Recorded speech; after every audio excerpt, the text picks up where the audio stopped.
we're here, we're talking Velvet Ravioli, we're talking about, we're getting into the lube situation.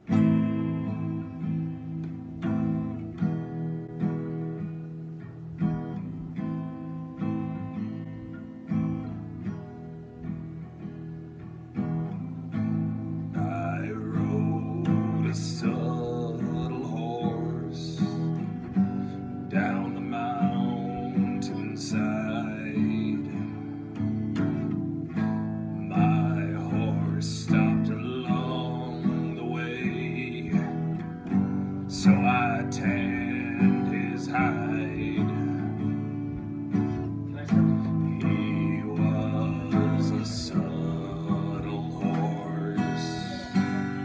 He made no sound. He was a subtle horse. So I put him in the ground. I put him down. Subtle horse. I'm one of the founding members. I played backup theremin, but I left, it was a couple months in, due to creative differences, let's say. I can only be happy for him for leaving such a small-time band like us and going on to play at The Hague, you know, it's great. You know, I've never met a, ska flautist at his level at all, you know, it's just... You know, I never liked Roy, to be honest. Real preachy guy, you know, he always had something to say. The bass was too loud, or the drums were just not drummy enough, you know what I mean? He always had something to say, and I don't know, I wasn't into it, you know? I just wanted to make music and talk to groupies, you know? So whenever we're talking Velvet Ravioli, I feel like we're talking lotion.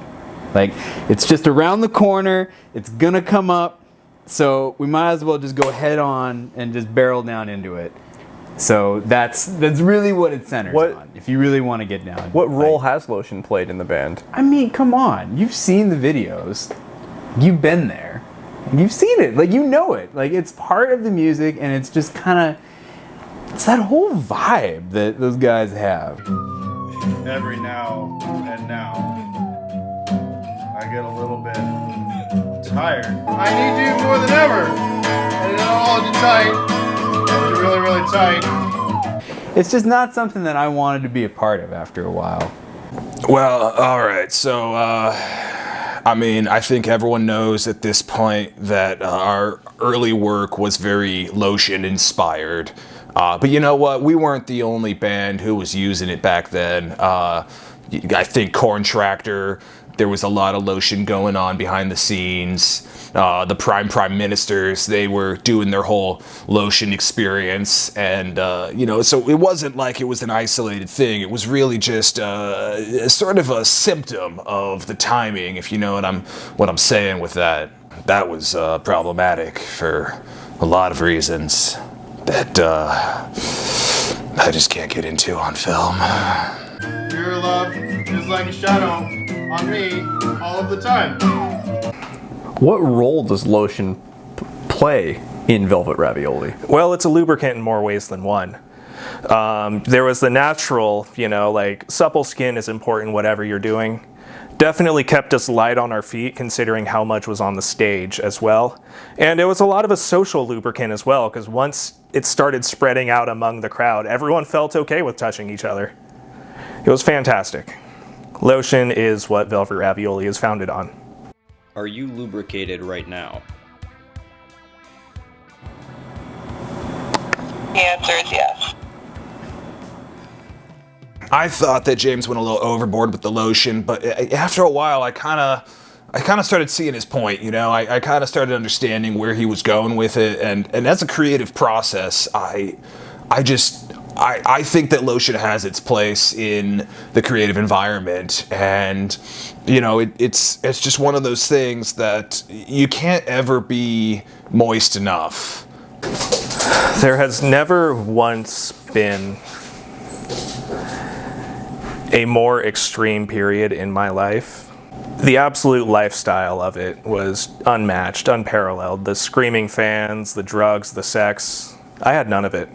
The rest of them did, but you know, it was a real good time. You know, once the lotion comes out, it's party time.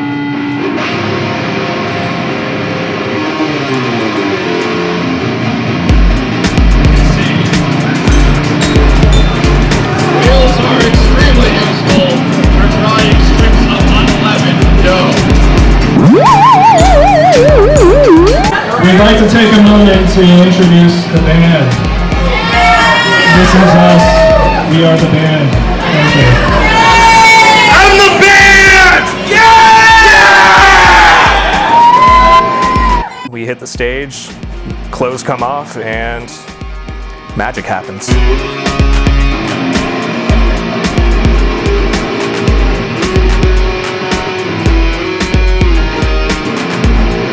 Velvet Ravioli was and is, you know, it's what the Sex Pistols did for music, we did for music, you know? We did it, but good. Yeah, so Oscar was, he was an interesting fellow. We met in gym class, I think, at the local gaming house. Great guy. We just sort of sat up one day and we broke out a couple of table saws and we just started crafting music, you know what I mean? And it was a glorious time. Principles of the common cow, it's not hard to see how these benevolent seeming bovines evolved over time to become God's perfect killing machine. As we can see from examining the common cow, they are in fact set with 7 spins of teeth, an intense diamond-hard hoof with which they crush the chest cavities of any who oppose them. And of course, they always stand tall in a field of sheep. The common cow is unfortunately rated highest amongst predators only in the United States of America, where they routinely kill at least 18 people a week. Cows are often dangerous and out. What was Velvet Ravioli's impact on the music scene? You know, in terms of measuring that impact, I think it's best not to look at like album sales or like chart toppers or, you know, concert receipts or anything like that. You know, the thing they say about the Velvet Underground is like everybody who bought that record started a band, right? And I think everybody that heard Velvet Ravioli, that really heard what we were laying down there, was going to start their own thing too, immediately. And there was going to be corduroy carbonara. There was going to be suede spaghetti. These guys just came out of nowhere, right? No, they heard Velvet Ravioli first. Velvet Ravioli was life-changing. You know, the people say like you'll remember certain times, like your first day of school or your first child being born or when you get married, but it's just Velvet Ravioli. That's it. I did spend some time with the band. I followed them on when they were on tour, especially the Parks tour. How many city parks were they thrown out of? I think there were 8. 8. Oh no, 9. 9. Because Curtis Park counted. This is my spaghetti. This spaghetti is real spaghetti from the set of Spaghetti Rifle. Steve signed it for me. See, it has my name on it, and he spelled it wrong. I sleep with this. The whole thing was a dream, but that dream has ended. Steve is moving on. Got a new book deal coming out. I got some solo work coming. This new book, it's going to be absolutely mind-blowing. It's called Untaming the Beast, the story of Velvet.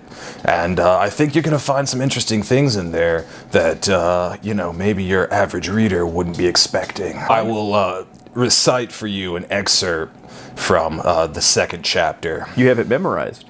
Of course. We were in the tour bus at dawn. Lotion was everywhere, and we were just having it out, yelling, screaming, and kicking. It was a good time for everyone, except Joe.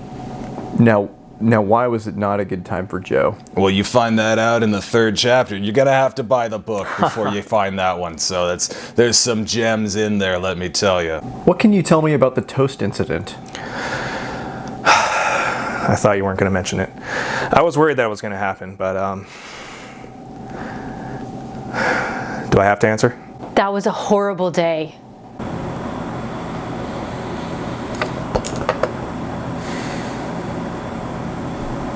The toast. Yeah, that was a pretty heavy day for all of us.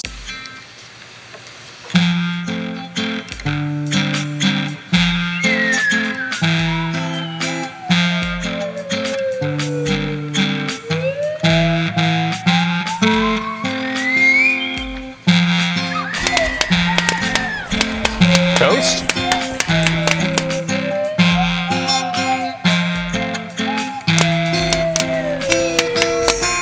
No, toast.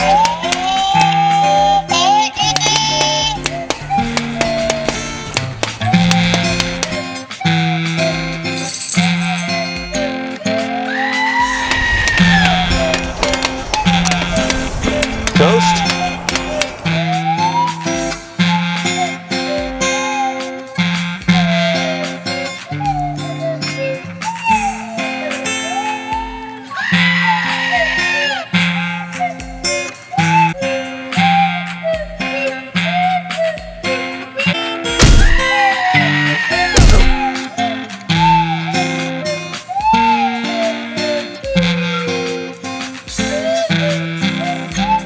First of all, toast, what you have to understand, is like a fatal attraction thing with me. You know, it's like a, man, this could kill you, but this could save you also. Oh, I didn't see the toast incident. It was a dark period for the band. It really was, and you know, we all had to seek out help in our own ways, but you know, there's still some nights I wake up screaming.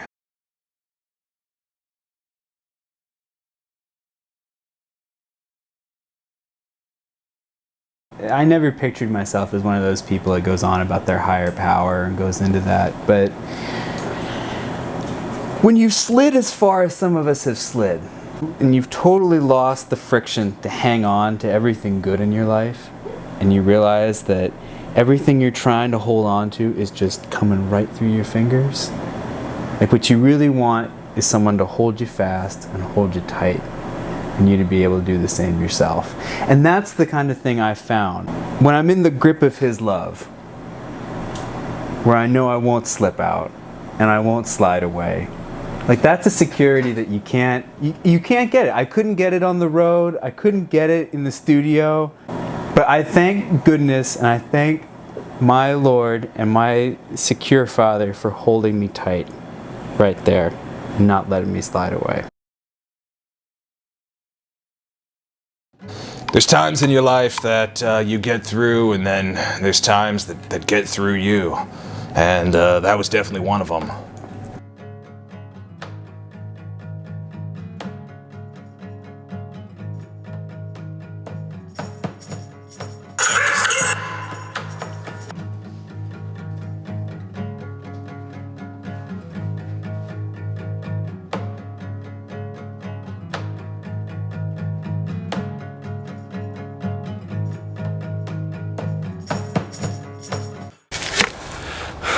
Goodbye, Roy.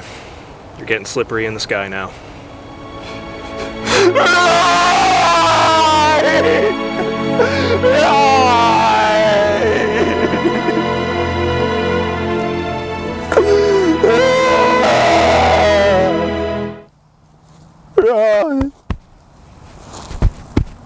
You owe me $20.